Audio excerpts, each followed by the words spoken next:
we are together. Absolutely, it's a prank. সুতরাং এটা নিয়ে খুব একটা চিন্তার কিছু নেই. Be happy and keep smiling and no hard feeling. আবার ডিভোর্স, আবার ভাঙনের গুঞ্জন, মানে আবার একটা কন্ট্রোভার্সি, আবার একটা গসিপ হয়েছিল। মানে জাস্ট দুদিন ধরে ফেসবুকে একটা দেখা যাচ্ছিল যে সুদীপ আর পৃথার মধ্যে নাকি ডিভোর্স হয়েছে।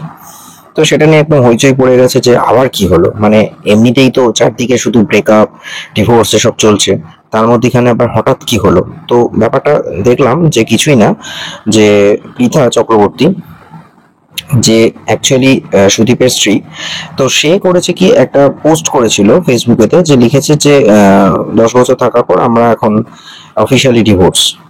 তো সেটা নিয়ে রীতিমতো চারদিকে হইচই পড়ে গেছে। কেউ কেউ বললো এটা তো হওয়ারই ছিল, বিকজ পৃথা হচ্ছে সুদীপের সেকেন্ড ওয়াইফ, এবং সুদীপের সাথে পৃথার বয়সের পার্থক্য অলমোস্ট 25 বছর।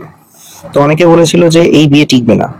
দেখুন, এখনকার দিনে এই শ্রীময়ী আর কাঞ্চনের যখন বিয়ে হলো, সোশ্যাল মিডিয়াতে প্রচুর ট্রোল হয়েছিল। কিন্তু একটা সময় এই সুদীপের সাথে যখন পৃথার বিয়ে হয়েছিল, তখন তো সোশ্যাল মিডিয়া ছিল না, কিন্তু তখন তাকে মানে তাদের নিয়ে এত গসিপ বা এত হইচইও পড়েনি। সুদীপ, যার আগের একটা বিয়ে হয়েছিল দামিনী বসুর সাথে, কিন্তু সেই বিয়েটা ওয়ার্কআউট করেনি।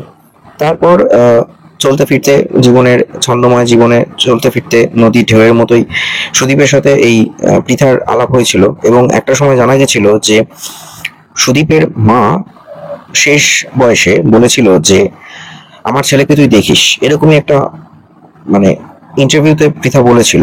তারপর পৃথা বিয়ে করে নিয়েছিল, এবং প্রায় 10 বছর হয়ে গেল তাদের বৈবাহিক জীবন। তাদের দুটো ছেলে রয়েছে। এমত অবস্থায় পৃথা কিন্তু সোশ্যাল মিডিয়াতে খুবই ট্রেন্ডিং, খুব পপুলার, নাচ গান নানা রকম সামাজিক সোশ্যাল ওয়ার্কের সাথে যুক্ত রয়েছে, ক্রিয়েটিভ পার্সন। এমত অবস্থায় সে একটা পোস্ট করেছিল যে তাদের নাকি ডিভোর্স হয়ে গেছে। তো ন্যাচারালি পৃথা যেহেতু সুদীপের স্ত্রী, এবং সুদীপও একজন প্রথিতযশা এস্টাবলিশ একজন অভিনেতা, টলিউডে সিনেমা, নাটক, সিরিয়াল সবই করে, তার ওয়াইফ যখন এরকম একটা পোস্ট করেছে, তো সেটা নিয়ে তো হইচই হবে।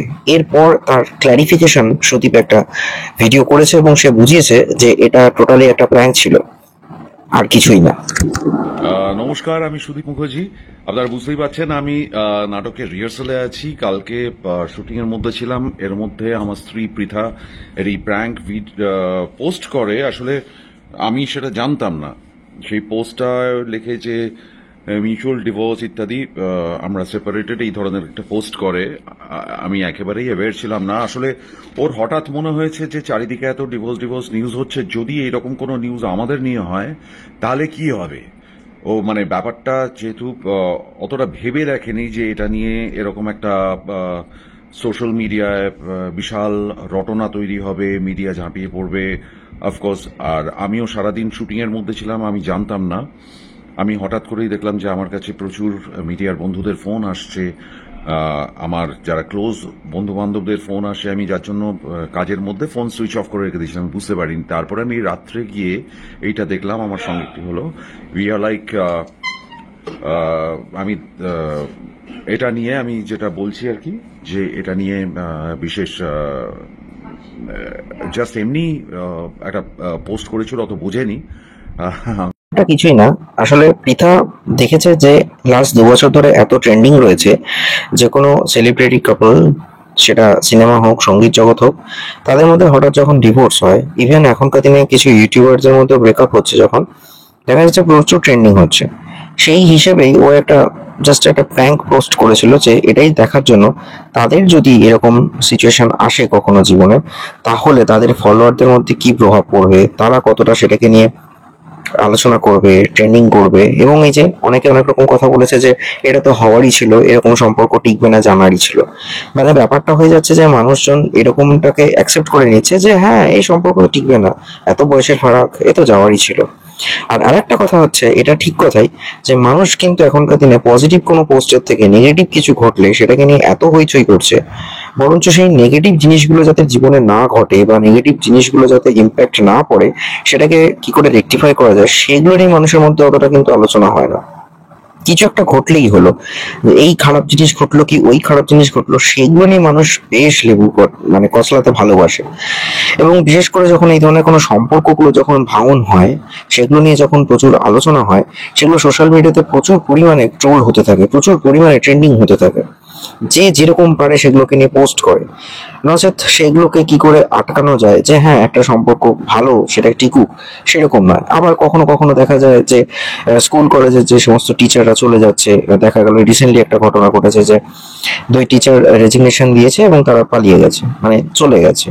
তো তারা তো কিছু একটা ভেবে সিদ্ধান্ত নিয়েছে যে তারা টিচার, কিন্তু সেগুলো নিয়ে প্রচুর ট্রোলিং হয়।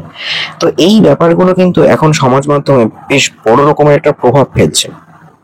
সেই জিনিসটাই বলেছে সুদীপ নিজেও, যে এখনকার দিনে মানুষজন নেগেটিভ থটস গুলোকে নিয়ে এত বেশি আলোচনা করছে, এত বেশি সেগুলোকে নিয়ে হইচই ফেলে দেয়, যে সেগুলো মানুষ মানে একদম ক্রিঞ্চের মতো, হটডগের মতো সেগুলো নিয়েই পড়ে আছে। নচেত আমাদের কি করে আমরা আরো বেটার লাইফ লিড করতে পারি, আরো ক্রিয়েটিভ কিছু থিঙ্কিং, সেগুলো নিয়ে কিছু ভালো আলোচনা, বা আমাদের ইতিহাস যে আমরা ধরে রাখতে পারছি না, আমাদের যে সংস্কৃতি, সেগুলো নিয়ে আমরা কিভাবে এগোতে পারি, বা একটা ভালো জিনিসকে কি করে ইমপ্লিমেন্ট করা যায়, সেগুলো নিয়ে কেউ এখন ভাবে না, স্পেশালি বেঙ্গলিদের মধ্যে। তো আমার মনে হয় সোশ্যাল মিডিয়া এটা একটা বড় প্রভাব ফেলছে, যে সেখানে ভালো জিনিসগুলো নিয়ে আলোচনার থেকে খারাপ জিনিসকে নিয়ে বেশি ট্রোলিং করা হয়, যার নীতিগত প্রভাব বা একটা রিফ্লেকশন একটা প্র্যাঙ্ক পোস্টের ক্ষেত্রেও দেখা যায়, যখন পৃথা লেখে যে তাদের নাকি অফিসিয়ালি ডিভোর্স হয়ে গেছে। সো আমার মনে হয় এগুলো নিয়ে একটু মানুষের ভাবা উচিত, যে এই সম্পর্ক ভাঙন কখনোই কাম্য নয়, সেগুলোকে ধরে রাখা, বজায় রাখাটাই আমাদের উচিত। Stay tune on Mou stories. ভিডিওটা কেমন লাগলো অবশ্যই জানান, আর শেয়ার করুন, চ্যানেলটা সাবস্ক্রাইব করুন, অবশ্যই নিজেদের মতামতটা জানান। নিছকই এটা আমি আমার কেবলমাত্র মতামত বা আমার ওপিনিয়নটা এখানে দিয়েছি, আপনারা আপনাদের মতামত কমেন্ট বক্সে অবশ্যই জানান। We are together. Absolutely, it's a prank. সুতরাং এটা নিয়ে খুব একটা চিন্তার কিছু নেই। Be happy and keep smiling and no hard feeling. তার চেয়ে আমি যে কিছু পোস্ট করেছি আমার ইন্টারভিউজ ইত্যাদি, সেগুলোকে যদি শেয়ার করেন, সেটা নিয়ে যদি একটুখানি লোকজন কথা বলে, আমি অত্যন্ত খুশি হব। নেগেটিভ নিউজ নিয়ে this proves that negative news নিয়ে মানুষ বেশি উৎসাহিত rather than positive news. So look forward to positive things, কারণ আমরা অনেক পজিটিভ কাজও করছি।